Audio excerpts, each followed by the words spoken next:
What's going on, Felt fans, NFL fans, and more importantly for this episode, NFL draft fans? The boys are coming in hot, waiting for the Super Bowl to start. Why not get a mock draft in? We got Reagan, we got Yeah. Garrett, we got myself, Colin, ready to do a three-man mock draft, alternating picks. I love draft season. I know you guys love draft season. Apparently, the fans love draft season because our mock draft videos, shout out to Reagan, been cooking on these, getting a lot of views, getting a lot of love. So why not give you guys some more mock drafts? I'm excited. Boys, how we doing tonight? Ready to Dude. rock? Oh, I'm ready to go. I'm ready to do another mock draft. These are fun. This is like Christmas, We just have some fun with it. We throw out our predictions, and when they come right in April, then it's like, damn, remember when we got that perfect mock draft, the three of us on this cold January night? Yeah, let's see how many we Yeah. can hit. It's gonna be fun to look back on these. Yeah. Last So, year we didn't hit on a lot, but also a lot changes between now and then, that's for fucking sure. yeah, we got free agency still, so that changes a lot, obviously. But Yeah, it's fun to do you some early started- mocks and see where you You go. get a right tackle for a team, and they just sign a right tackle to $20 million free agency. That pick's not going to come Yep. to fruition. So, a lot is going to change in the landscape. The Senior Bowl is going on right now. We have the Combine coming up, all the pro days. Man, we're just getting started. I love draft season. This is going to be fun. All right, with that being said, guys, should we get into this? Yeah, Get it. let's get right into it. No news tonight. Let's get right into the mock. Yeah, we don't need to do news. This is pure draft content. And I am going to start us off with the Raiders. And I'm going to go No, I'm kidding. Fernando Mendoza. Come on, guys. You don't need a big explanation on this one. They just went 16-0. Mendoza won the Heisman. It's truly a one quarterback class at the top here. The Raiders tanked at the end of the season for a reason. They need a quarterback. They know it. And for Mendoza, I actually don't hate this landing spot if they can figure out the offensive line because you already have a Brock Bowers and Ashton Genty in place. Big thing with Mendoza, very RPO heavy at Indiana, but Indiana has a great run game, having a good run game and running play action off that with Genty to find his tight end and Bowers. Hey, I don't think the Raiders would be great next year, but Mendoza will certainly make them more exciting. Yeah, I mean, Yeah. I don't know if I would have done that there, but I respect you for going out on a limb. The That ballsy was the pick. easiest pick. Well, I'm coming up at number 2 with the New York Jets, and this is where the draft really starts. And many say our one quarterback draft. Even the Jets can't even tank right to get the number 1 pick. So unfortunately, we're not going to be able to take our quarterback. We're not going to reach on one here. So this is where it gets tricky because Reese, Bain, and for me, even David Bailey are all ranked pretty similarly. I'm going to lean Arvell Reese here. A lot of guys have him and Bain neck and neck. I've seen mocks go either way, but I like Reese's upside the most here. And if you're picking number 2, you're trying to get a home run pick here. You're not picking just for floor, you're picking for ceiling. And I think Reese brings the highest ceiling out of all these guys. I mean, the floor he's going to bring you, he's already an elite linebacker. He proved that at Ohio State. He's great in coverage. He didn't let up a touchdown.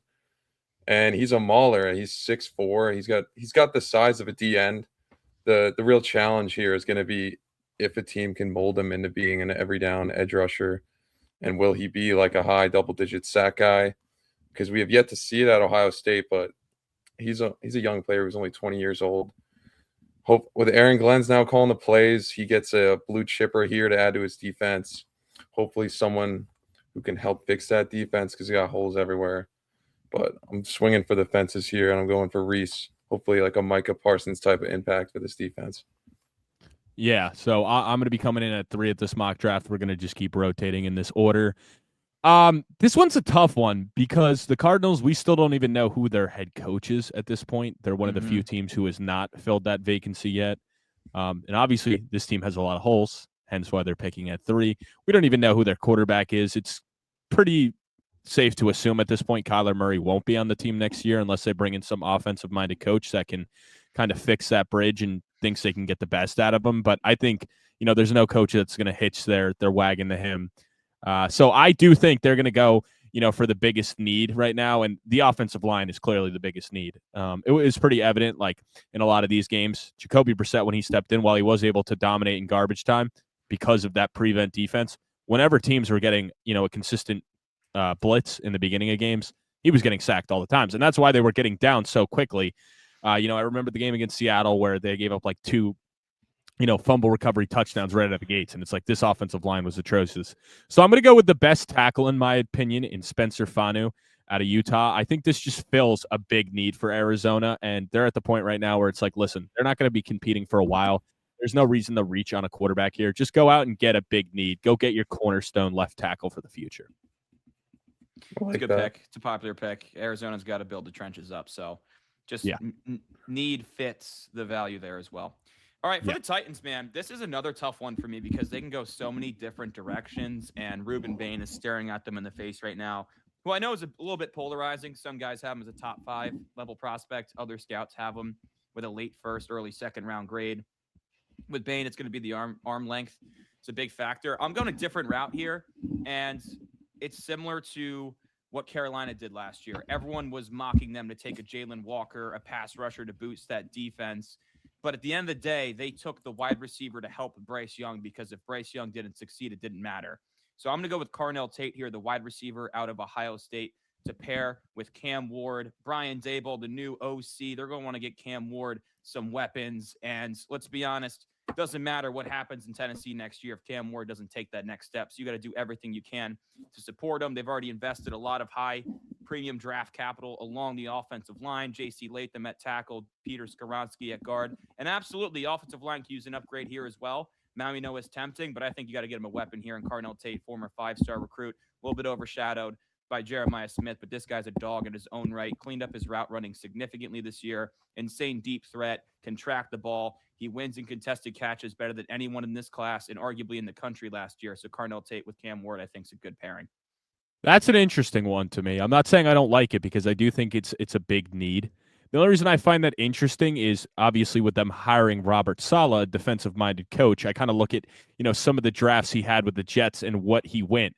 And a very, criticized pick, and it did work out with Will McDonald, but was when they drafted Will McDonald, when it wasn't, their biggest need. And looking back at it, it's like, well, they could have had JSN, but they decided to go with Will McDonald, an edge rusher, because that's who their defensive coach and Robert Saleh wanted. So I would think they go Ruben Bain there, but I do think Carnell Tate fits a bigger need because they do need a true number one.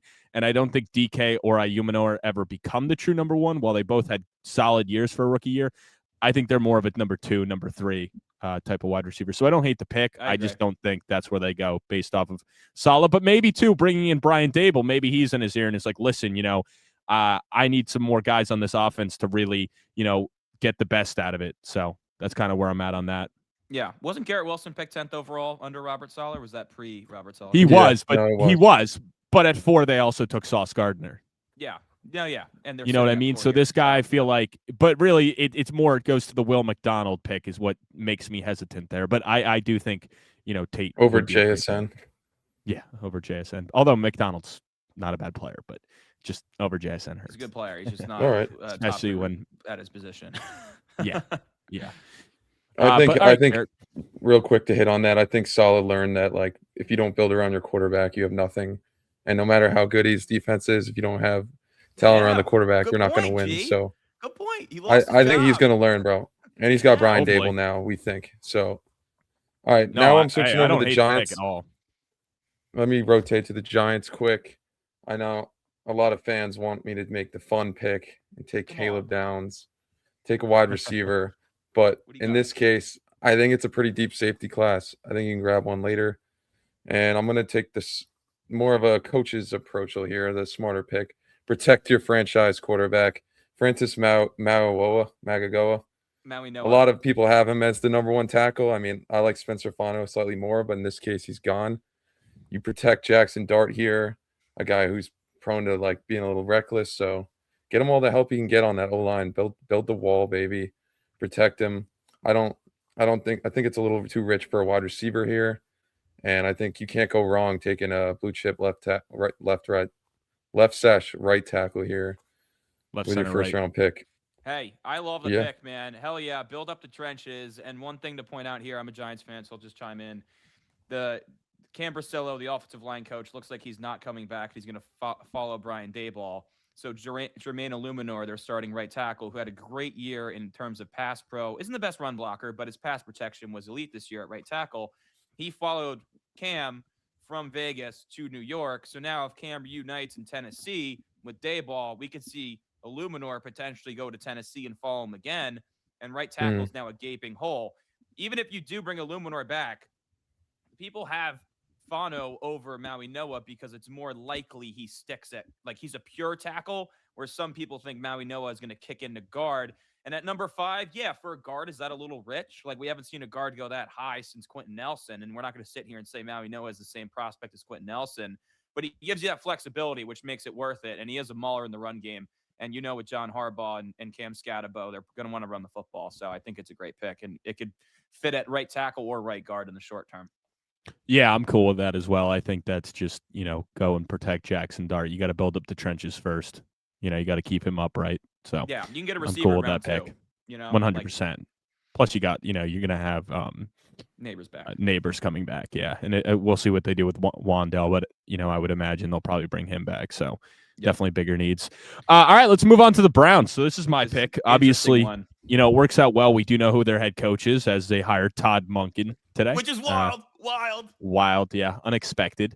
I know their DC, what was I going to say? Schwartz. Yes. Jim Schwartz, was pissed because they are going to keep him around, but I think he wanted to be the head coach, and rightfully so. I mean, he's had that defense playing at an elite level, and this pick to you guys might not make sense, but I'm not going to go with the need here. I'm going to go with the best player available, and imagine you pair Reuben Bain with Myles Garrett and Mason Graham. I think they just go with the best player available and just have, by far, clear and cut, the best defensive line in all of NFL. Maybe potentially one we've ever seen in history. I mean, imagine adding a talent like Reuben Bain to pair with those guys. If you're an offensive line, how do you block them? Like, how do you scheme up against that? You can't double team all these guys. So, we might see 2 guys with like 15 sacks in a season, and you still got to worry about Mason Graham in the interior. So I'm just going to go with the best player available. The Browns are very far away from competing. You have Jacksonville's pick later on. I don't think until they get Deshaun Watson off the books, which Colin, you probably know better than me, but this is the last year, I believe, that he's on the books. Yeah, they can release him, and the dead money goes way down after this season. Yeah, so I think one more year with Watson, it kind of really hurts them and stuff in that sense. You can't really compete right now with all that money on the books. So I think they go with Bain there and then maybe look quarterback later, but who knows? I mean, have we ever seen a team move on from a Pro Bowler after one season? Yeah, I was gonna say, dude, you want to get a weapon for their Pro Bowl quarterback? I wanted to here, but I think the wide receiver class is deep enough that they can address that later on. But yeah, I'm gonna go with the best player available. 7 touchdowns, 10 picks, Pro Bowler. Yeah, dude, I like that. It ain't your mom and it ain't your parents' Pro Bowl, that's for sure. Just thinking about that D line it would be something. No, yeah. Hey, I like the pick, man. I really do. It's just keep making a better strength. Like they're definitely going to need to add players on the offense for sure, but you get in a tough situation where you start reaching for needs, right? Just take the guy there, and Reuben Bain's a great value at 6. All right, Commanders here. My turn at 7. This is an easy pick for me. Give me David Bailey, the edge out of Texas Tech. I mean, this defense just really took a huge step back in 2025 compared to 2024. I mean, Dan Quinn had to take play calling duties back, but that didn't really matter because the talent on this defense is just not good. And it's at all levels, right? Like Bobby Wagner is still doing it. And Sonny Styles, I'm not going to lie, was tempting for me because Bobby Wagner is 36 years old. But I'm not going to take an off-ball linebacker at 7 when I could take a premier edge player. I mean, Bailey's just stupid explosive. He can play anywhere along the edge. He rips off and beats offensive linemen clean. Like that Texas Tech defense was disgusting this year. And Bailey, from a pass rush and run stopping perspective, was a huge piece of that. So for a guy that seems to be a consensus top 5 to 10 prospect at a premium position, Washington just needs to infuse that defense with talent, and David Bailey's just an easy pick here. All right, I like that one. I think, it's much needed. We saw, you could argue that was the worst defensive unit in all the NFL last year, and they really struggled to get the pressure. So definitely a much needed thing, and I would imagine Dan Quinn, as a defensive-minded coach, is going to want to get himself a premier pass rusher in the draft because there aren't many. Yeah. All right, Saints next. Okay. This is an interesting one, dude. You can go so many different directions here. Yeah, there's a lot of different ways you can go on in this situation with Kellen Moore. He brought in Tyler Shuck last year. That was a big hit for them. I don't think they expected him to be this great, but now they're in a situation where they can build around him and have a lot of confidence moving forward. So why not add a little juice to that room and get the best playmaker in the draft? Jeremiah Love. You're, Wow. Ooh. Wow. Is I Kamara know. gone? It's a little rich, but I think no, in some regard, this guy's going top 10. If it's not here, it's probably the next pick. Um, Yeah, I'm ready 1,300 for yards top 10 last for year, sure. 1,500 all purpose. I mean, this guy's can puts numbers up that compete with all the past top 10 running backs we've seen with Gibbs, Bijan, Saquon, guys like that. Like his numbers stack up really nicely to them. And there's no reason to think that he can't be just like one of those players, like elite off the rip. And you add him into this offense as Olave, Shuck, him. Obviously, you want to add one more receiver, but why not replace Kamara with the best running back on the board? I love Are it. you pissed, Reagan? Are you pissed? Were you to take him at 9?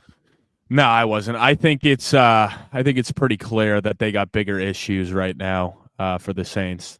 Yeah, or I mean, I'm sorry. I know for the Chiefs, they got bigger issues. I like that pick for the Saints, but I can't see the Chiefs, with all their downfall last year, taking a running back this early. I think they'll address that later in the draft. But for the Saints, man, that would be nice, because Kamara clearly fell off a cliff. I don't think anyone's He's got arguing that nothing at this left. point. And you really knew that when other running backs were able to come in, and some people might say the schedule has to do with that, but we saw Devin Neal step in. We saw some of those other guys, step in late down the stretch and have a lot more success than he did. So that kind of tells you, where he's at this point. But all right, let's move on. So it's my pick for the Chiefs. And I do think that they're going to address the defensive side of the ball here. I don't think, I don't think they're going to go offense here. I think they are going to go with an edge rusher. Some of the better ones have gone. So I'm going to go with Keldrick Falk out of Auburn here. I wouldn't say he's the level of, the other three guys that went. I would say he's, a tier down from those two. But listen, man, I mean, this guy's quick. He's a physical freak. I mean, at 6'6", 285, he's a big dude. He's good against the run. And if he can really develop as an edge rusher, like to pair him with Chris Jones and some of those other guys on the defensive line, I think it fills a much needed, gap here. So I think Spags is, excited to get him here. So that's who I'm going with at 9. Yeah, I like it, man. he's a little tricky because he didn't have a lot of sacks in college. Like I think he only registered like 2.5 this year, but he's just such a freak physically that he's going to crush the combine and he's going to go up the draft board. I just have a little fear of taking a guy with under fucking 5 sacks in his senior year or whatever year he was. So it's a little risky, but if they think they can develop him, it'd be a sick pick. I like it. All right, man. At number 10 here for the Bengals, I lined this up and I'm absolutely torn between two guys, but I'm going to go with Sonny Styles over Caleb Downs here. I'm going to go with Sonny Styles over Caleb Downs. Yes. Wow. To me, Sonny Styles had a better year, believe it or not. This guy was an absolute freak of nature. He used to be a safety, converted down to linebacker, bulked up a bit. So because of that, he's so rangy from sideline to sideline, and his coverage skills are elite. And for me, I think both of those guys can fill this need, but the Bengals need an identity and a leader on the defense because it seems like Trey Hendrickson's gone. And I don't think there's an edge rusher worth taking here. We've already had 4 go. So this has to be defense, no doubt about it. And Sonny Styles right in the middle of that defense would be just exceptional. I mean, Daniel Jeremiah says he reminds him of Fred Warner as a prospect. And I'd say Fred Warner is worth a 10th overall pick in the draft if you can get anything close to that. And this is kind of where you see those elite off-ball linebackers go off the board. Like Roquan Smith went 8th overall to Chicago way back when. This is where if you have one of those blue chip guys, you start to see him go off the board. So for Cincinnati, I think Sonny Styles staying in the state of Ohio makes a lot of sense. Yeah, I just don't think you can go wrong with any defensive player there. And, True. if they don't go defense, they got bigger issues. I mean, shit, even Peter Woods is tempting too. You know what I mean? Yeah. I was tempted to take him for Kansas City, but Yeah, I don't think you can go wrong with defensive player there. I mean, after that pick, Caleb Downs fell into my lap here at 11, so I'm going to take him off the board. I think the Love him. Dolphins are going to have a tough time looking at his name on the board and passing on that. You're going to add him next to Minka Fitzpatrick and Jeff Hafley's new defense that he's bringing over. That's going to immediately – that secondary is bad. Like, yeah, you'd like to add a corner ideally, but Caleb Downs brings so much as a safety that it can cover a lot of the problems that your cornerback room might have. This is a guy who's been elite all 3 years of college. He started with Saban. Now he's won a championship at Ohio State and the leader of that defense. I love this pick for whoever gets this player. I think he's going to be high on a lot of teams' draft boards, and whoever gets him is going to get a great player. Yeah, I mean, the Dolphins have a lot of issues so for them to go best player available makes sense. And Hafley, we saw what he was able to do with that Green Bay defense, and we saw why am I blanking out on this name? Xavier McKinney. Yeah, I was going to say, I knew the ex-Giant I was about to say, but we saw what he was able to do and get the best out of Xavier McKinney. So that could be his Xavier McKinney, and this guy's got all the tools to be way better than him. This guy's. I do think that's the sweet spot for Downs too, like that 9 through 12 range. All those teams could make sense for. I don't think he gets past Dallas either. If it I was gonna take him with Dallas if you didn't. So speaking of Dallas, I'll make the pick for them right now. And another team similar to the Bengals, similar to the Commanders, they got to go defense. And I think for me, I'm going to go with Mansour Delane. Wait, no, am I saying that right? At LSU. Yeah, that works. Regardless, I mean, he's the best corner in my opinion. Dallas obviously has not had the corner production we saw, from Diggs and Bland. They actually let Diggs go before the season even ended. And Bland, I mean, really just has been dealing with injuries after getting the contract in that incredible season. So the secondary needs to be addressed. I mean, bringing in Quinnen Williams, you saw what he was able to do from the front, but it doesn't matter. It doesn't matter if you're Kenny Clark and Quinnen Williams can stop the run if every team can just torch your secondary because you have nobody out there. So I think you got to go with the best corner available here and try to, fix that defense. Otherwise, Dak is going to have to put up 30 a game for them to win any game. I like it, man. I like it. All right, me here, 13 with the Rams. I'm torn between two players here. Sean McVay in his era, he's never taken a corner in the first round. And I don't know about you guys, but Sam Darnold. They barely had any first rounders. Yeah, that is true. That is true. I don't even know if he's used like a day 2 pick on a corner. And Sam Darnold just diced him up in the NFC Championship game. And that defense kind of fell apart down the stretch, right? So I think they got to address corner here. And I'm going to go Jermod McCoy out of Tennessee. All the talk around him, obviously he missed all of the 2025 season recovering from a torn ACL in the beginning of January in the bowl game for Tennessee, which is brutal because the argument can absolutely be made. He was the best corner in college football in 2024, and he had the best tape. And for this to come to fruition at pick 13, that seems rich for a guy that didn't even play a snap in 2025. Apparently he's going to test. And if he goes to the combine in his pro day and he runs in the 4.4s and he looks explosive and athletic, like that's all teams are going to need to see because based purely on his tape alone, he's a top 10 caliber player in this class. So for the Rams, you have such a good defensive front and they've hit up and down the draft board to build that defense with all these guys. Let's use a premium pick on a corner to give him some support on the back end. Yeah, and listen, I think he's solid. Like my whole reason for opting to go, with the other corner is because of the injury concern there. But in my mock, I had the Jets taking him at 16 in one of my last mocks. So I do think he's, a shoo-in to go top 16 with that talent. And like you said, if he tests off in the combine, sky's the limit for this guy. Hell yeah. All right, I'm up with the Ravens. Yeah, this is a tough spot because no John Harbaugh, no new regime. What are you going to do? No John Harbaugh. And it's a little worrisome because I think John could bring over some of the free agents. And even Todd Monken can now bring over some of the guys. So yeah. I think that they are in a position where they could lose Tyler Linderbaum, which scary for that interior line. So right now I'm kind of torn between taking a guard, taking the guy from Penn State who's the top guard, or filling in because Peter Woods is a player I really like. and I think that would be my BPA right here. But Good. No, I Matt BK. He's retired. So did he? Yeah, I think I'm gonna lean that for this because maybe they'll sign a guard or someone in free agency. So I'm gonna take Peter Woods.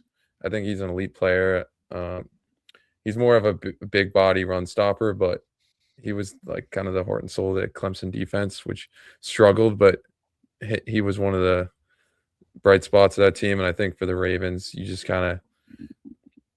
don't really have a lot of elite edges, so you got to be stout in the middle. And I think Peter Woods helps him there. yeah, I mean that's BPA. That's what Baltimore always seems to do.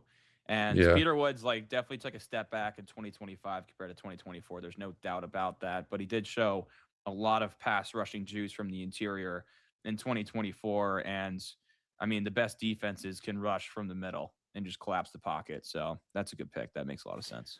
Yeah, dude, and that's I wish you took Jordan Tyson there.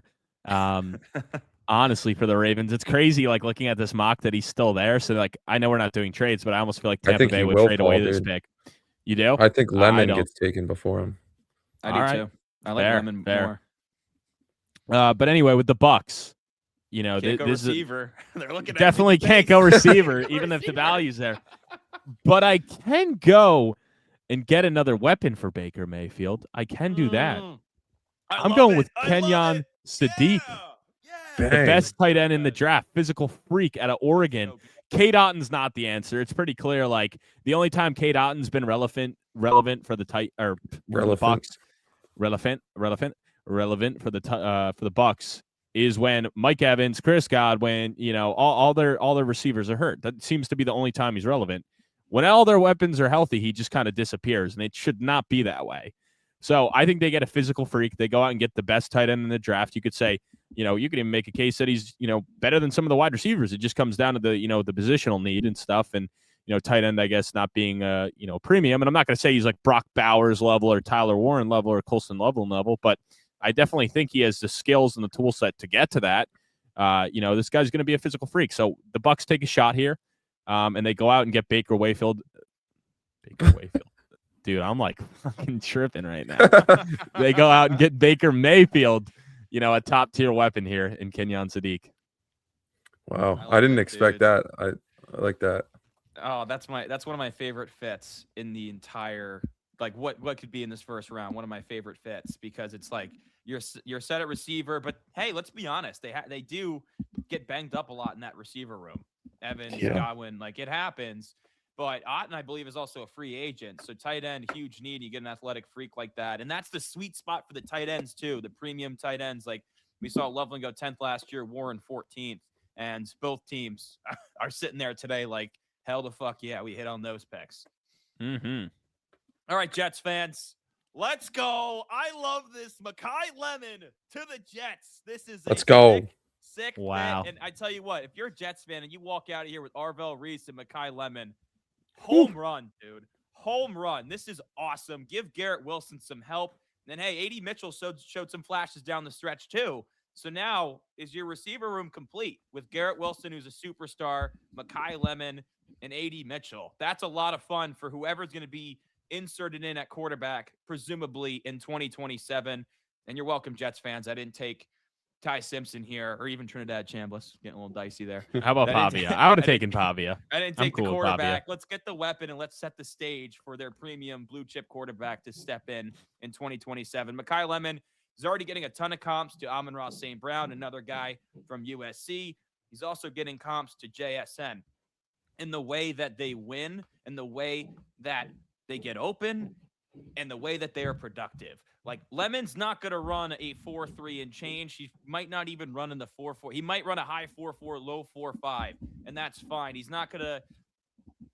You're not going to look at his height and weight and be like, that guy looks like a physical specimen. Not going to happen. But you watch him play, and he just understands how to get open. He is able to sink the DB's hips and get around him. He sits in zones, and he's a beast after the catch, like competitive, like the way you see Amon-Ra St. Brown after the catch and JS. Like they just do it in a different way, and they're yak kings. Mekhi Lemon is that. This is a great fit in that Jets offense. You already got two bookend young tackles. Let's go get another weapon, and whoever's playing quarterback in New York in 2027, they should have everything they need to be successful. Yeah, and I mean, listen, the Jets still have 2 second rounders, so they could address the quarterback position there. Go out and get a big need. You could say the best player available. So I love it. I love it. Honestly, I think he's a top 10 player in the draft, and you're getting him at 16. Like, that's a great value.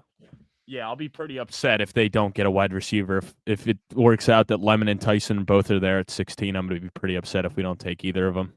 Wow, we got Tyson sliding, boys, huh? Yeah.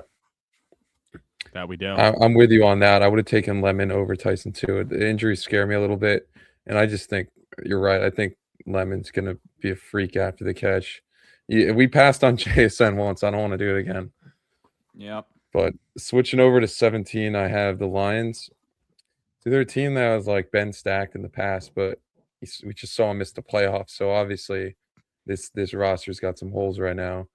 It seems like most scouts are saying that their O-line needs a lot of help. So I'm gonna go and take the best tackle left, Caleb Lomo from Utah. I know he's a younger prospect; he's only a sophomore. But it's tough to say. I know much about the guy, but I'm going to trust the mock drafters and the scouts out there that this is the best guy left for the tackles. So,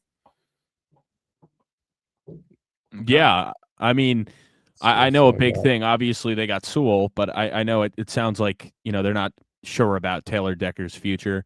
And we've seen teams. He retired last year and then came back, right? No, that was Ragnow. Like oh yeah. But regardless, it sounds like they're not 100% sure with Decker's like long-term future. Plus, I think the good teams are willing to draft guys to maybe sit him a year and let him learn. So even if he's not a big impact in year 1, I think they'll find uses for him, even if it is at the guard. Like from what I saw, it sounds like he can play a little bit of guard too, so they could bump him in on the inside. So I think for the Lions, it's just about fixing that offensive line because it was clear down the stretch like they could not run the ball, and this is a team that over pretty much all through the Dan Campbell era has been a great running football team, and all of a sudden they just couldn't down the stretch. Yeah. So, all right, let's move on to the Vikings. This is an interesting team. Tough one, yeah. It is a tough one. Listen, the offense was up and down.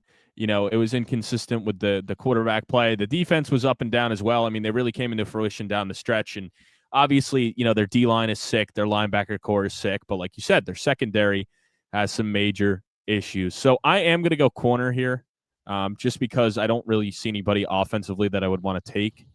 And I don't really know, maybe we could have gone guard there with Leona from Penn State. But I'm going to go with Avion Terrell out of Clemson. I think he just fits, a major need for this team. Brian Flores, the rich gets richer, I guess you could say.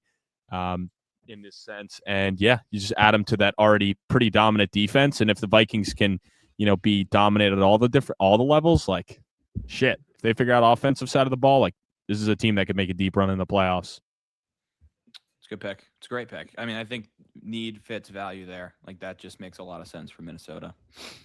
Yeah. I mean, and that's kind of where I went because I do think Minnesota is a lot better than their record shows, to be honest. Minnesota. Like they're going to be a very popular pick to go to the playoffs next year. And, you can see a lot of these Clemson guys like under Dabo Sweeney, it's almost like something with somebody. It's like similar to Saban when he was with Bama. Like there's something about like certain teams that are coached by guys where it's like, you're getting guys that are ready for the NFL. Valid. All right, boys, it's time. It's time. Jordan Tyson, send him to Carolina. Now, this might be like, wow, back-to-back drafts. Actually, back-to-back. Because look at, that one didn't pan out. He's now behind undrafted free agent Jalen Coker. So in my mind, this completes Bryce Young's arsenal for the duration of at least his rookie deal and hopefully for the long haul. And he's your guy. Tyson's skill set a lot different than Ted McMillan's, and they're both awesome elite prospects in their own rights. And that pairing is just so much fun. And then you have Coker as your 3, Leggett as your 4. I mean, come on. That's a plethora of weapons for Bryce Young. I know tight end is a need as well. If Sadiq would have slid here, that would have been an easy pick for me. I think it's a little rich to take Max Clare from Ohio State. So I'm going to go with Jordan Tyson. This is also like just BPA. I think at 19, it's well worth the risk. I mean, the guy's a silky smooth route runner. He can make explosive plays. Obviously, the reason in our mock that he's still here is because of the injury concerns. It's a torn ACL, it's a broken collarbone, it's chronic hamstring problems. Like, he also did play with an elite college quarterback in Sam Levitt. So there are a little bit of concerns there in that regard. But there's an argument to be made. He's the most talented receiver in this class. So at 19, I mean, that's right where we saw JSN go, right in this range too, right? And it was like, all right, it's just take him. Like, just take him. You know the talent is too good to pass up despite the injury concerns. Similar mindset here with Jordan Tyson. Yeah, I mean that's where I would have gone there for Carolina. Just go best player available. Get Bryce Young another weapon. You know Tet's a legit one, but to have 2 number ones plus you add in Coker, we saw what he was able to do. That is a scary core. Yeah, I mean once you built Panthers, dude, you I like do. that? I do Your like boy that for my Bryce? Panthers. I do like that for my Panthers. Bryce MVP ticket when he gets Jordan Tyson in there. I might take it anyway, with or without Tyson. All right. All right, I'm up here at pick number 20 with the Cowboys. I mean, their primary focus going into the offseason should be fixing this defense. It cost them a lot of games last year, and yet it started to get better down the stretch when you trade for a player like Quinnen and you get some health back on your side. But that was the primary reason this team was bad. We added a cornerback for them earlier. I'm going to grab them an edge rusher here, and I'm going to take Hakeem Mesidor from Miami. Ooh, I think this guy, like it. This guy probably played himself into being a first-round pick, if not probably an early second. I like the fit and need here for the Cowboys. This guy was a freak all of the playoffs. Him and Bain were causing havoc and really carrying that Miami defense.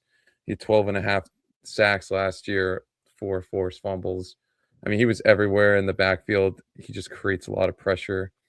And I think when you put him next to Quinnen Williams in that D-line, what'd you just do? I don't know. I don't know how it took. How it just skipped. Honestly, you might want to leave that though. The Chargers need some O-line. I don't know how that just. How does that even happen? All right, whatever. I don't know how that just. How did it skip the Steelers? Yeah, I don't know what you just did, bro. I don't know what you just did. It like literally just wasn't clicking, and then that happened. I don't think there's. Is there a way to For the Spotify listeners, we just skipped to the Chargers.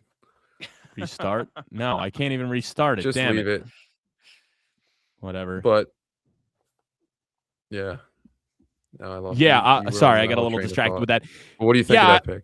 I like it. I mean, it feels like a little bit of a reach, but also it doesn't matter. Like, it's the NFL draft. Teams are going to go and get the player they want. So this guy did ball out in the playoffs. Dallas obviously did not have a consistent. I don't know. I think these rankings are pretty shit, to be honest with you. The fact that he was 59th is ridiculous. Like, I looked at Daniel Jeremiah, who's a dog. His top 50 list, I checked it out. He's in the top 20. So, yeah, but I'm saying, like, regardless, like, picked him at 20. Yeah, perfect. And regardless, I mean, this team. I got your back, DJ. Defensive help, bad. So I would be shocked if they don't go defense here. You know, the offense is great as is. So, all right, well, I'm gonna go with the Steelers. Not really sure what the fuck happened here. With our thing. I mean, if I don't know, I know that one is the problem. I mean, maybe I'll just.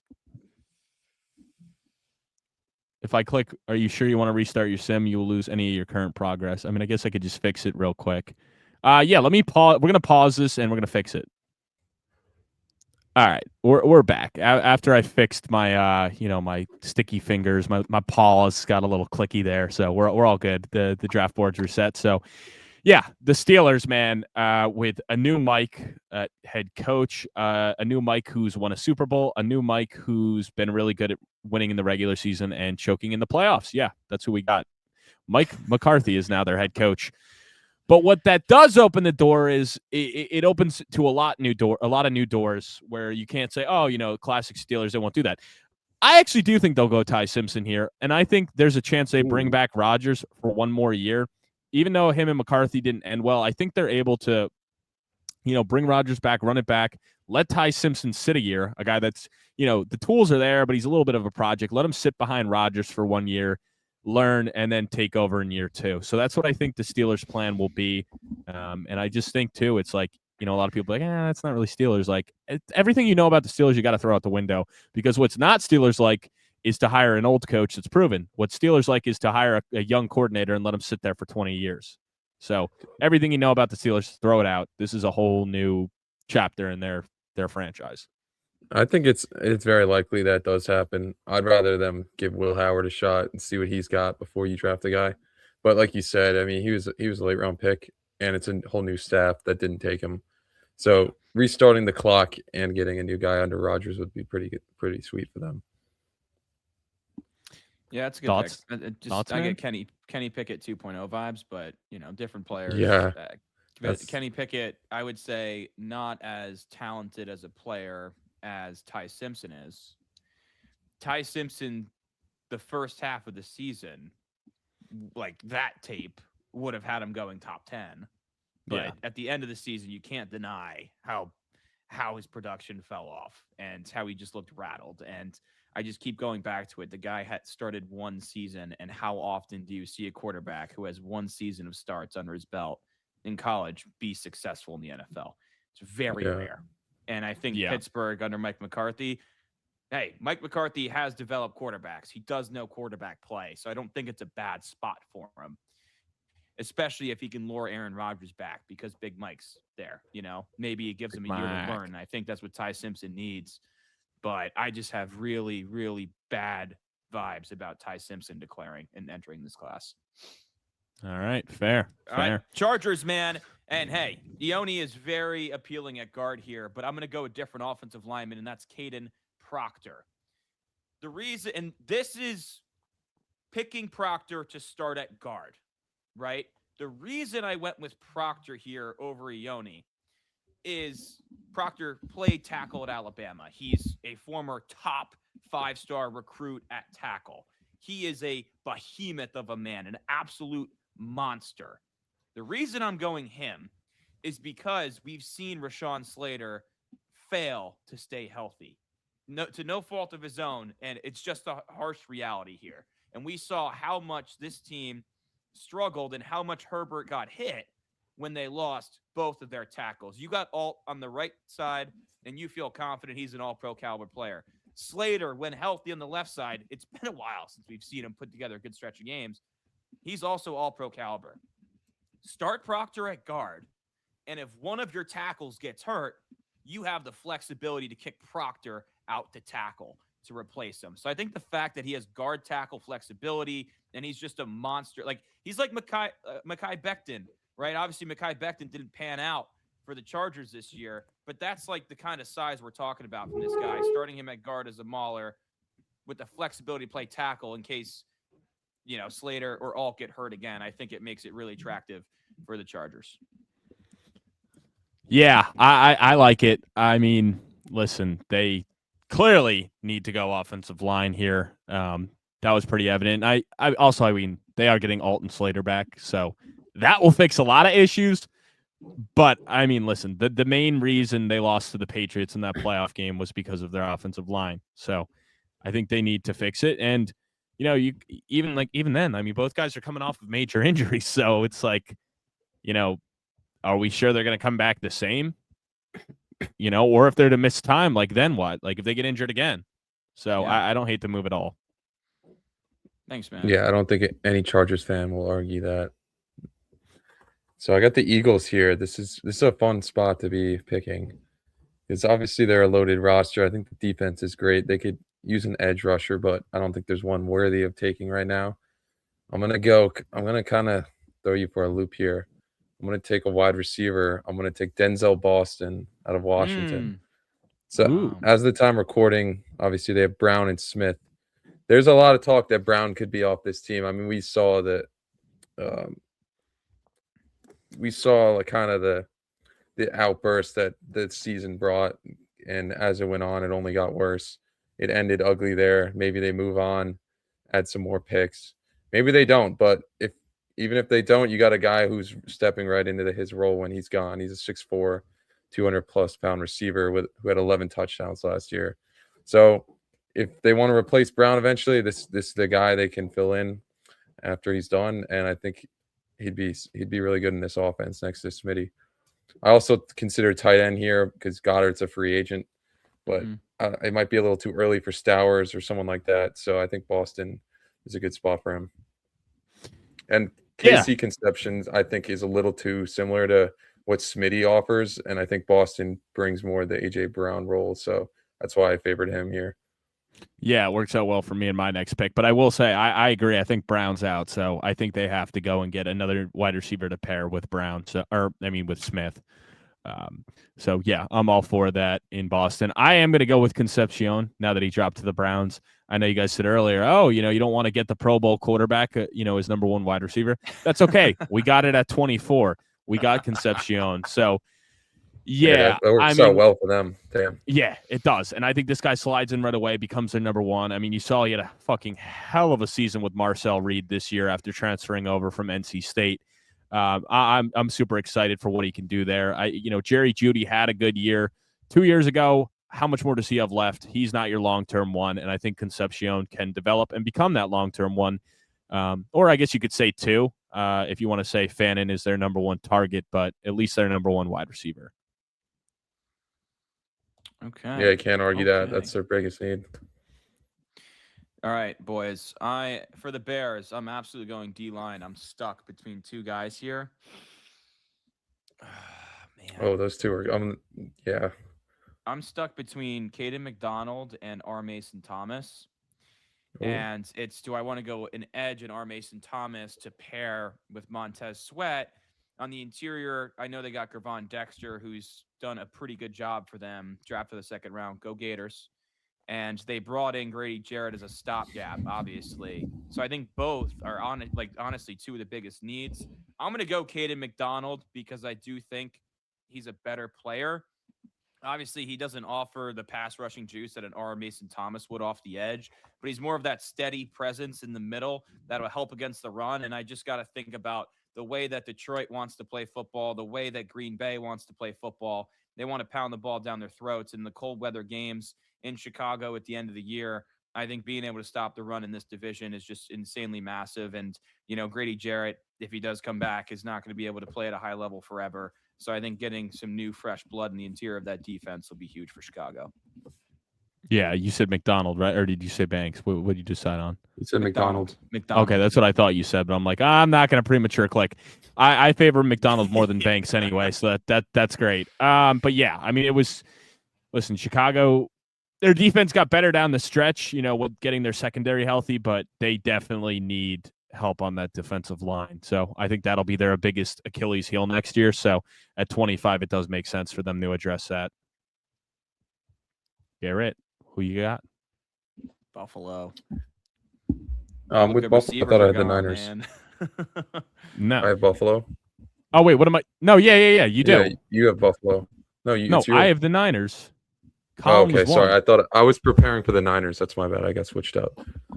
I was like, fuck. Now I'm a little thrown off. There's no easy receiver to pick all right. here. I think. All right, fuck it. I'm gonna go with C.J. Allen, the linebacker out of Georgia. I do like the player a lot, and I'm drawing a blank on his name. Who's the stud linebacker they have there? Matt Milano. Oh, Matt Milano. Whenever yeah. Can't stay healthy. he misses a lot of time. Yeah, he can't stay healthy. He misses a lot of time, and defense almost not falls off, but they're not the same. I think if you can add another guy, a stud next to him, a running mate, and then a guy who can fill in when he ultimately does miss time, you can't really go wrong. I mean, the defense kind of is what held them back this year, ultimately, besides that and the wide receivers. We'll see who they bring in as their new DC. I'm hearing Jim Leonard. So why not get that guy? Honestly, this is probably the second or third linebacker off the board. So he's still one of the top players of that position. So I like it here for the Bills. Yeah, Jim Leonard. Stud. Like, I'm kind of pissed you did that because I hope the Giants can get him in the beginning of the second round. We shall see. But yeah, it definitely fills a need for the Bills because their defense is obviously an issue, and they may have to just try to address the wide receiver position in free agency. I don't know. They got to at some point, but I don't think there was nobody worth reaching on here, so I don't think you could have done that. But for the Niners, that's who I'm picking for. We're going offensive line here. We're going to go with the best guard in the class. He fell a little bit because of the position. Damn it. Dude, that was I was sprinting the card for Houston. Dude. Yeah, that's why I'm sprinting in for the Niners, though. We're going with Oh, Oliveira Leona. I don't even know if I said that right. probably said it wrong. Maybe there's a Penn State fan in the comments that can do the pronunciation for me, but that's what we're going for. I mean, listen, this guy's going to, pair nicely on that Niners offensive line, really, solidify it. Hopefully they can get a better run game going next year because that was a big issue for them. As good as Christian McCaffrey was, they weren't able to consistently run the football. He was a hell of a receiver, but had one of his worst years rushing the ball. So I think they got to address the offensive line so they can get back to their ground and pound style first, not put all this pressure on Brock Purdy to win him every game with his arm and legs. So, yeah, they got to get back to that. And then that's why you also bring in a guy like Brian Robinson as well. Like, I think next year they'll be able to incorporate him more if they can get a solid running game as well. Man, you piece of shit. I'm so mad at you for that. It's a great pick. I mean, it is a great pick. It's a great pick, The best pick. I just have to now take an offensive lineman I didn't want to take because let's be honest, the Houston Texans need offensive line, dude. Their defense is so freaking elite. It's 1, it's 2, it's 3. Make your argument. Them, Seattle, Denver. It's so good, but what they need is to help C.J. Stroud out. I'm gonna go with Blake Miller, the tackle out of Clemson. He played right tackle for the Tigers. He's got a wrestling background, which you just love to see from an offensive lineman. I mean, I'm not going to sit here and act like I've watched a shit ton of snaps of Blake Miller and Clemson on this dog shit team. What I can tell you, he's very highly touted from scouts. I know that Jeremiah had him as 23rd overall prospect. He's a beast in the run game. And let's be honest, Houston needs all the help on that front they can get. Yeah, they certainly can. I would be shocked if the offensive line is not the pick here. I'd be shocked. It was pretty evident. I mean, obviously Stroud made some bad mistakes, but it's easy to make mistakes in this league when you constantly have pressure in your face and you're running for your life. I mean, if that Patriots game showed you anything, this team needs offensive line help bad. Yeah. And that's what you get when you trade away, a top-tier player in Laramie Tunsil. And I understand they did that, but that's the risk you take when you decide you don't want to pay him and do that. 100%. And I actually like Arante Ursary, the left tackle they took out of Minnesota last year in the second round. I think he could have gone at the end of round 1, and he showed some things this year, and I like him. But Blake Miller, who played right tackle for Clemson, just fits nicely as well because you can keep Ursary at left and Miller where he's comfortable at right. Yeah. So, yeah, I'm cool with that pick. I'm cool with that pick. I think it's just something they're going to have to do, whether it's him or not or a different offensive line. They got to go offensive lineman in this draft. Can you real quick remind me who we took for the Rams earlier? Oh, yeah, no problem. We took McCoy. McCoy. All right, that's good. That gets their biggest need off the board here. Yeah, because that would have been my pick there. I mean, tackle seems to be a big need for them. I'd love to just say they take their successor here at quarterback, but I don't really know if there's a guy worthy. You're not really taking him here. I'm going to go with the Georgia tackle, Freeling, I believe his name is. Yeah, Freeling. Monroe Freeling. Obviously, we've had a lot of tackles go off the board already, so we'll see how this all shakes out, but he's one of the best ones left. I know Jeremiah had him mocked in his first round, so we'll see how it plays out, but I'm going to go with him there. Yeah, I mean, they need offensive line help as well. Their skill guys are pretty set, but I think, if they're able to get the offensive line fixed, you prolong Stafford's career, and, you really protect them, which is something they obviously need to do. Do you have any thoughts on that one, Colin? No, I mean, I think that just makes a ton of sense. I mean, the Rams still need to beef up that offensive line. And, the right side's kind of been a problem for a while. So, I mean, you can't go wrong with attacking the trenches in the first round, man. Yeah, I was trying to find my guy. Where is he? There he is, ranked at 125 for the Broncos. Eli Stowers. I'm not really sure why he's ranked so far down. These rankings are terrible. But Eli Stowers, man, I think he can fall to the second round. There's probably a better chance he falls to the second round. But I think Denver, they need to get a consistent tight end. Evan Ingram was not what we thought he could be for them, and nobody else really stepped up. And we saw, this team has some wide receivers. They got some guys like Sutton, I do believe, is a number 1. And after that, we saw flashes from Mims, Franklin, and Pat Bryant. So you could make a case for a wide receiver. I don't think they do it. And obviously that defense is elite. You could go offensive line, but I think getting a true, talent like Eli Stowers, who just balled out with Vanderbilt and Pavia to add to Bo Nix, is a home run play here. And you get the 5th-year option on him, taking him here and not, trading back to try to get him in the 2nd round. So that's where I'm going there. Not really sure why his rankings is there because he's going to go either early 2nd or late 1st on draft night. Yeah, I mean, that's awesome. I mean, obviously, Evan Ingram really did not pan out for them, huh? No. No, he really did not. All right, boys. We got the New England Patriots. Wow. What a freaking turnaround for these guys. There's a lot of different ways they can go here. I'm kind of leaning defense. And you know what? I thought about R. Mason Thomas earlier, so why not go R. Mason Thomas and add to this defensive line?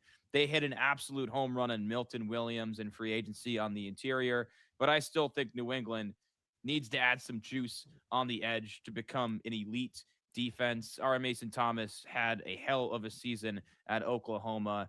He was really a difference maker for them on the defensive side of the ball. His name was called the most. He's very good against the run. He gets extra blockers. Like, teams were preparing against R. Mason Thomas. He might not have prototypical size, but I think for New England, a player like R. Mason Thomas makes a lot of sense.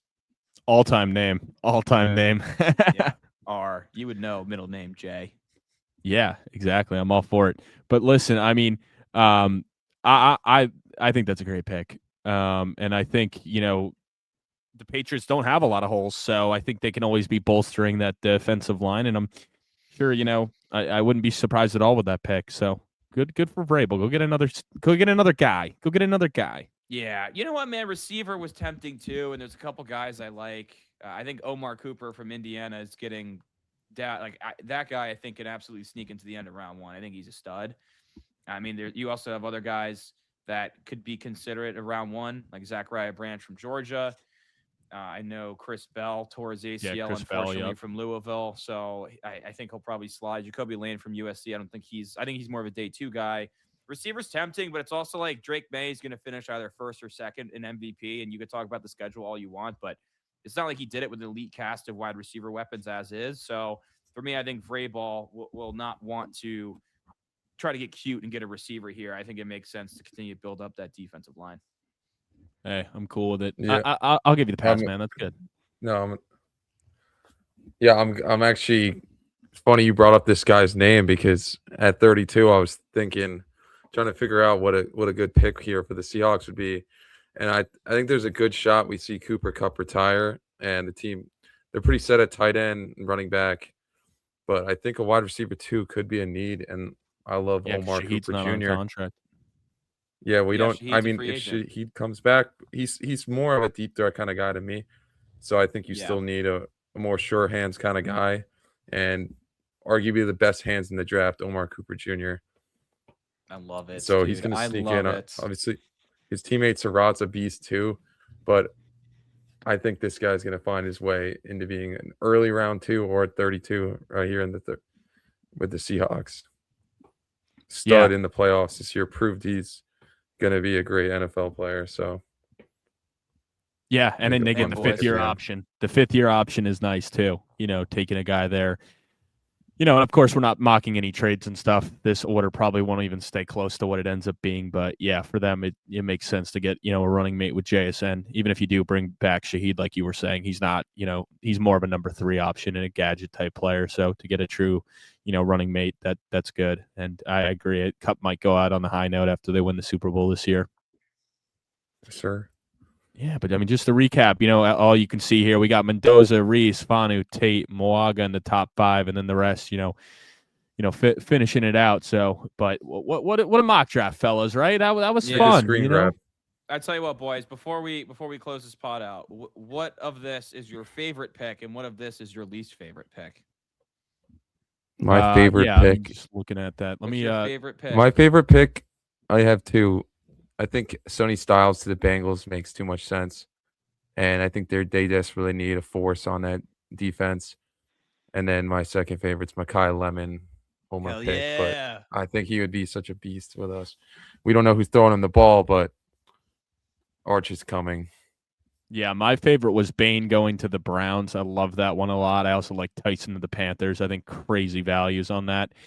I guess one I didn't love. I don't know. I didn't.